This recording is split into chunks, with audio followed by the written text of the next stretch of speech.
Cara mengatasi masalah sakit perut yang menyiksa saat menstruasi. Para wanita pasti tahu rasanya, bagaimana cara mengatasinya? Yuk simak artikel berikut ini.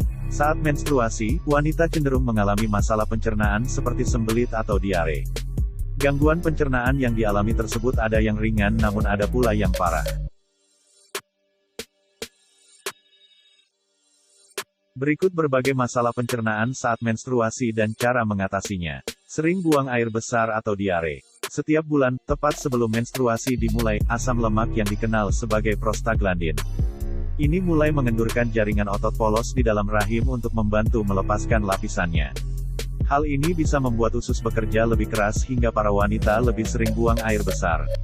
Bahkan, mereka juga rentan mengalami diare. Untuk orang-orang dengan masalah pencernaan, seperti sindrom iritasi usus besar dan penyakit Crohn, masalah ini bisa lebih parah. Konstipasi. Hormon lain yang berhubungan dengan menstruasi adalah progesteron. Hormon tersebut juga dapat memicu sembelit. Progesteron berperan dalam pertumbuhan dan penebalan dinding rahim. Juga berperan dalam mencapai puncaknya tepat sebelum ovulasi. Penumpukan hormon ini dapat menyebabkan masalah pada pencernaan. Progesteron biasanya menyebabkan sembelit yang cenderung muncul di sekitar ovulasi atau beberapa hari setelahnya. Cara mengatasi untungnya, ada cara mudah untuk mengatasinya. Berikut cara mengatasi rasa sakit saat menstruasi.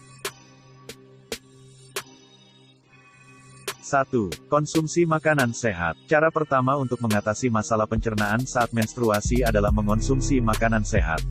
Pakar kedokteran keluarga Donald Ford menyarankan agar para wanita memperbanyak asupan serar saat menstruasi. Konsumsilah buah-buahan, sayuran, dan sayuran hijau untuk mempertahankan kebiasaan buang air besar secara teratur. Ia juga menyarankan agar para wanita membatasi konsumsi junk food karena makanan tersebut bisa menyebabkan penumpukan gas di perut.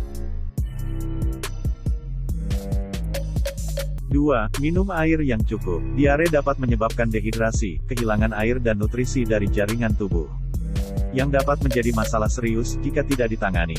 Jika Anda cenderung buang air besar pada waktu itu, konsumsilah banyak cairan agar tubuh tetap terhidrasi. Hindari pula asupan minuman berkafein karena memiliki efek pencahar yang akan memperparah diare. 3. Konsumsi obat. Mengonsumsi ibuprofen tepat sebelum awal menstruasi dapat mencegah pelepasan prostaglandin, sehingga mengurangi rasa sakit saat menstruasi dan frekuensi buang air besar. Namun, konsumsilah sesuai dosis atau petunjuk dokter. Jika mengalami sembelit saat menstruasi, pastikan untuk mengikuti instruksi dosis dengan hati-hati. Untuk sembelit, Dr. Ford merekomendasikan untuk mengonsumsi obat pencahar seperti linaclotide atau lubiproston. Terima kasih sudah nonton, jangan lupa like, subscribe, dan share ya!